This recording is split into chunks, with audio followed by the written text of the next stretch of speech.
Legend has it that at the beginning of time there was a great civilization that gave rise to all others, which brought humanity from its prehistoric state into civil society. This civilization left behind tools for the people of the world that would help men and women to find their purpose and remember who they are on earth. By building many different monuments around the world, they demonstrated their level of connection between heaven and earth, which was guided by the geography and geometry of the planet. With the passing of time, their power grew without limits across the faces of earth. According to Plato, all of this power and wisdom eventually turned into greed and a desire to control, leading humanity and civilization into a period of great decadence, which eventually brought it to ruins and a loss of meaning and human purpose. Since the fall of this legendary civilization and the disconnection of its people, all subsequent systems and nations have remained subject to a cultural legacy of control, hierarchy, domination, and loss of spiritual meaning. Thousands of years later, dating back to the current times, we have been able to free ourselves of much of this conditioning due to development, social evolution, and spiritual and scientific technology. Nonetheless, underneath all of these achievements, there are still ancestral patterns within the collective unconscious that bind us to a system of domination and control. Thousands of people are waking up and remembering that it is time to transform the reality of our current world. Even though humanity has continuously transformed over the course of history, we have done so through changing our form and not our essence, which has trapped us in a web of cyclical dependence. So, how can we achieve true transformation? And what if, instead of changing our form, we transform our essence? In alignment with the natural evolution of Earth, a large part of humanity has chosen to engage in projects that lead us towards change, taking responsibility through activities that assist in different areas of need, like the environment, education, the redistribution of wealth, and equal living conditions in all its socio-cultural aspects. To help support this change and join in the impulse of transformation, we created the RSIM Foundation in 2012, which has the purpose of generating a network of networks of consciousness to help shift our all social programming. In order for a human being to make a change, we must first become aware that a change is necessary. This is why our primary objective is to assist in the awakening of consciousness, which will eventually lead more and more people to participate in the transformational projects initiated by different communities. Jung used to speak about a network of collective unconsciousness which influences the behavior of a society. In order to transform the collective unconscious, it is necessary to understand the foundations that sustain it.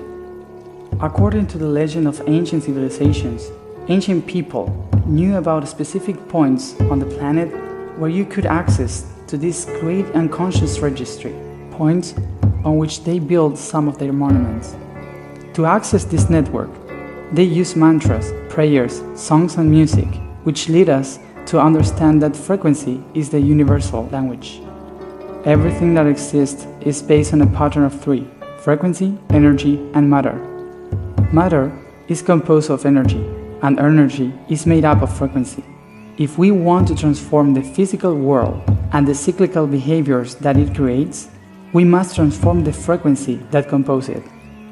If you could hear all the sounds and rhythms of the earth, you would hear a harmonic symphony and notice that only one of its instruments is out of tune: the human being. If we want to sing in harmony and once again hear ourselves as part of this great orchestra, we must learn to get in tune. In order to do this, we must leave behind the belief in separation, which makes us believe we are on the top of Earth, when in reality we are a part of her. I am the Earth. As Carl Sagan says, we are stardust. That is, we are universal seeds born from the expression of universal sound, which created life through its fractalization. In the Oracle of Delphi, it says that in order to know the universe, one must know the self. In other words, all the answers to the universe are within. By understanding the biology of our own being, we will be able to understand the biology of the universe. This was known by the Nordics as the Tree of Life, Yggdrasil, and as the Kabbalah by the Hebrew. It doesn't matter what part you take in the whole resides in all parts. To become conscious is to bring clarity to reality. The universe does this through the process of photosynthesis, in which each tree is like a neuron, and every forest is like a thought. As humans, we carry out the same process in our consciousness and actions, which is to say that we are the neurons of the world that are capable of generating a network of synapses to create the thought that will lead us into transformative action. Just like Hermes says in the Kybalion, the fundamental shift will occur when the thinker changes his mentality. This network of synapses runs along the geomagnetic and geometric lines of the Earth, in which the most important nodes resides along what Plato called the icosahedron and dodecahedron. As the Sumerians would say, a people that derive their origin from the stars, we are universal seeds. I am. Taking the idea of fractality, we can see that both the Earth and human beings possess biological organisms, such as bones, glands, and a nervous system. In the nervous system of the Earth, its spinal cord and neuronal circuit extends along the mountain ranges of the world, which are connected by a great tectonic plate that scientists call the Ring of Fire. By traveling across it, our goal is to make the Earth feel our intention to consciously reconnect our thoughts with hers through a kind of acupuncture treatment by bringing the purity of consciousness of the Antarctic up to the ancestral records in the North Pole.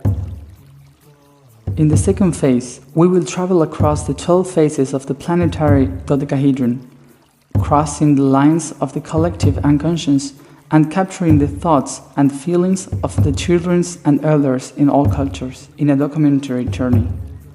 In this way, we will sow their messages about the creation of a new Earth and humanity across the network of planetary consciousness.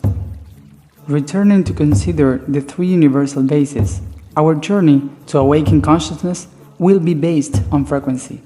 Frequency will mobilize the energy needed to bring this message to all people through audiovisual and graphic content that will cultivate the expansion of an action network that will assist in the transformation of the physical world.